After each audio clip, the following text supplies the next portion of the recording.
It's crazy how in this day and age, someone still manages to shoot from the hip and say whatever crosses his mind. Even stuff that's not fit for TV or the internet. Stuff like Nazism. Like, I was so angry. It's funny, I actually went through like this weird like neo-Nazi white supremacist phase when I was younger.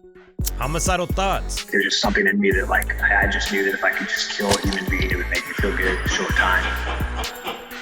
Or sexist tirades. We need to go back to like taking women out of the workforce. Maybe that's where we fucked up, you guys. The funny thing is that Sean Strickland isn't even trying to play a character or be a prototype of a gimmicky old pro wrestler.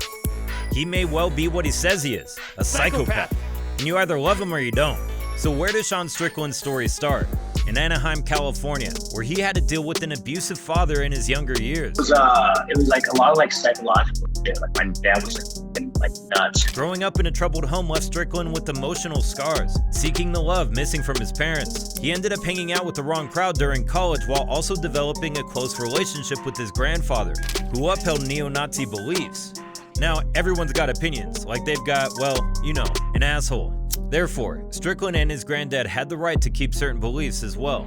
But when his bigotry led to a hate crime in college, that's when the UFC champ's mom realized he was heading down a dark path. Like, I was so angry. It's funny, I actually went through like this weird like neo-Nazi white supremacist phase when I was younger. I got kicked out of school for like hate crime and like all this crazy shit. There was only one way of taming him, and it was providing him with a platform to be violent in a sanctioned and disciplined environment. Like, you know, I was fantasizing. That's the why I think my mom took me to like train.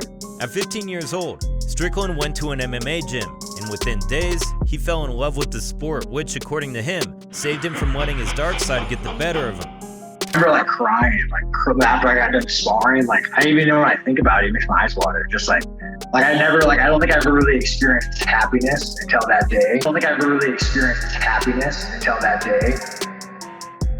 Strickland's rise to the top of the MMA food chain has been laborious. He didn't get a title shot within his first few fights like Conor McGregor, Israel Adesanya, or Alex Pereira. He doesn't have the same sort of charisma or star power, yet people love him, irrespective of what comes out of his mouth. Why is Strickland so popular? It's simple. He's as authentic as a human being could be.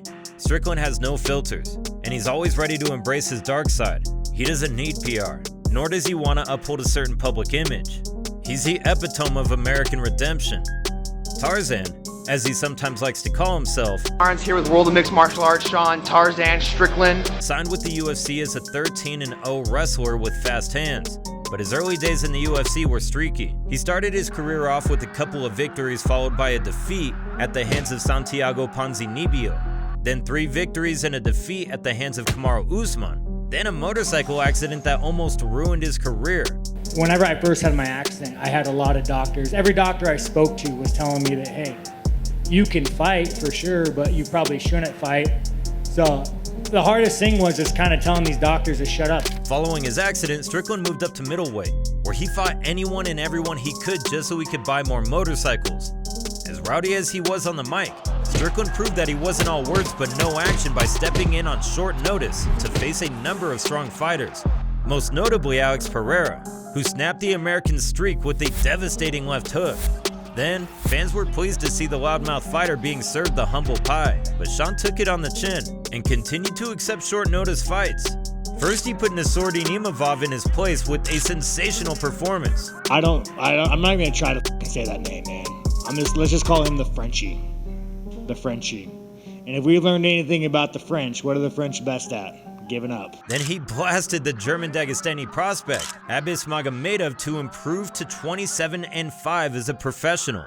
All these stupid fucking Germans, bro. After they gave away their fucking country, bunch of losers. So they're always posting like German flags on my shit. Like, I'm like, you motherfuckers understand, this man ain't German. Despite a scintillating victory, there were no signs of a title shot. But MMA gods work in mysterious ways, and when they want to bless someone with their hard work, what can helpless humans like Dana White do? The UFC wanted Israel Adesanya and Dricus du Plessis to headline UFC 293, but the South African didn't want the fight. He said he was injured. The UFC was in a pickle, so who did they call? The guy they'd relied on dozens of times to step in and save the day on short notice, Sean Strickland. Tarzan had a snowball's chance in hell, yet he kept on running his mouth like he was going to absolutely steamroll Israel Adesanya with pace, pressure, and 1-2s. Izzy, the Chinese, the true Chinese, they probably want to bring a real African back to the championship. As funny as it may sound, he did exactly that. He kept Adesanya in a corner and rattled him in the first round, before outstriking him for the remainder of the 4 rounds and winning the biggest fight of his career with as many style points as possible. He also gave a glimpse of his candid side, or perhaps one that we hadn't seen before. Am I gonna wake up? Somebody hit me. Oh my God, you guys. Literally, bro, never in a million years would I thought I'd be here, man. Like, I don't cry much, but I'm trying to keep my together right now. Maybe that was because he had doubts heading into the fight, or maybe, just maybe, he failed to recognize his potential. But one thing he never fails to recognize is that he's who he is, and whether someone likes it or not, he'll speak his mind. Probably be in prison, or I'd be a loser somewhere, and I just like fighting. Strickland isn't someone who sugarcoats things. He doesn't manipulate and speaks with utmost honesty. He wears his vulnerabilities like a warrior and showcases his iron will every time he steps inside the cage. Yeah, he's controversial, and some of the things he says make people uncomfortable. Some of the jokes that he makes could easily get him canceled if he were anywhere else but the UFC. She intentionally makes her hang out for me. But even then, it must be tough to have someone like Strickland as your champion. And maybe that's why he's set to defend his title against Dricus du Plessis only 4 months after winning it. Du Plessis would certainly be easy on the eye as a champion for the UFC, since we live in a world where sponsors and stakeholders have a lot to say. Money talks at the end of the day, but what if Strickland manages to win and then continues his string of outrageous statements? What will the UFC do? From the outside, Strickland may seem like a psychopath who hates the world, and while it may be true to a certain extent given the champ's nightmarish past, it's only a small part of his reality. Those who know Strickland understand that he's a genuinely good guy who is still trying his best to heal from his childhood trauma. He is self-aware of his demons, and he is doing his best to exorcise them. But when you've hardly experienced compassion in your life, it's easy to hate the world and turn hostile. In reality, Strickland is not a bad guy. He knows his limits. It's just that he sees the world through his lens.